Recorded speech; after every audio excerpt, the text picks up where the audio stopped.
let's continue. Let's go deeper into Millet, not only his campaign, but what came after.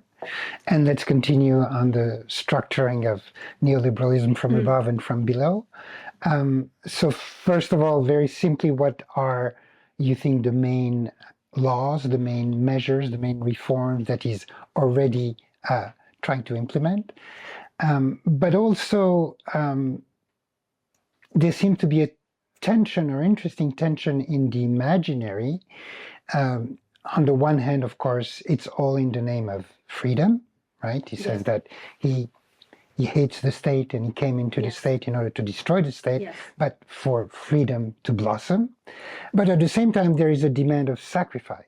So this is, of course, not unknown to neoliberalism, austerity and sacrifice, on the one hand in the name of freedom, but in this case, at a moment of big liberatory explosion, how does this articulation of freedom and sacrifice operate, and how does it translate in terms of practical measures from above? Yes. Well, I think that he is innovating in the structure of the state.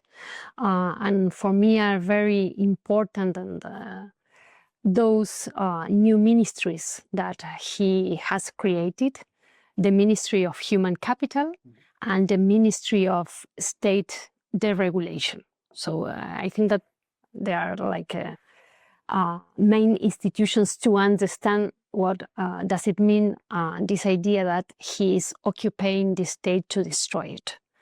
I think that is also a way to think how they are deploying this radical program that is at the same time against the state within the states. Very particular interpretation of an old, I think, left programmatic idea that we could be inside and against at the same time. I think that is another example of perverse capturing of this socialist maybe idea or programmatic idea. So those new ministries are at the core of his new institutionality. Of course, he cancelled other ministries like the Ministry of Women and Gender, and he subsumed under the Human Capital Ministry, Labor, Culture, Health, and he's also targeting public workers as the new parasites. So the lays off that his administration are producing are really, I think, we have no experience of this this way of dismantling the state, not even in the 90s, I think.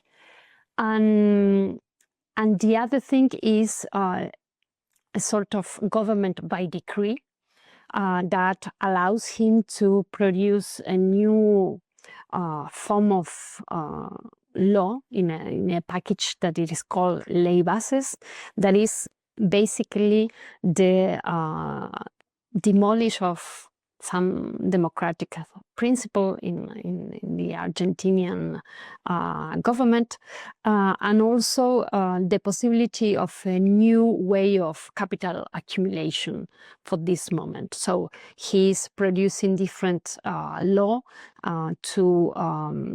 for initiatives of investment without paying taxes, for example, for foreign companies, but also he's allowing the displacement of indigenous populations, and also, he's reorganizing the whole system of, I think, of investment in Argentina, trying to attract this platform investment, this idea of neo-extractivist resources for artificial intelligence companies, and the icon of Elon Musk as the ideal entrepreneurship that finally is able to capture the state. So he's all the time trying to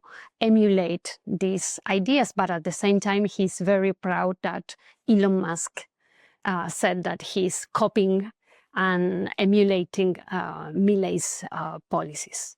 So I think that the dismantling of the state, but also the production of these new institutions in the states are very impressive. The second one is this new regime of investment that is very much concentrated in a new moment of neo-extractivism in Argentina. And also all these forms of government by decree that at the same time are the forefront of other forms of negotiations, because nowadays Milei has the support of the other political forces. So we are in this sort of paradoxical moment that he's also being rejected by a lot of people who voted for him, because nowadays they are feeling very much affected for these austerity policies, but at the same time he's supported by, well, big interest and big companies, and he's also being supported by the political institutions and other political parties. So other political parties, such as radicalismo, such as parte del peronismo, and well, such as other forces, local forces of governors in different provinces in Argentina. So he took office without a political party, without political force in the parliament, but nowadays, after several decrees, he also managed to organize a political support for his administration. And of course, he has the complete support of the most concentrated economic sectors in Argentina. And they are doing great benefits with the difference in the currency and dollar in Argentina, and different financial, well, speculation arrangement. But I think that it's a kind of mutation of the composition of the sectors that are, in terms of economic sectors that are supporting him. And also it is an experiment in terms of how he still interpolates popular sectors or middle class, very much impoverished sectors.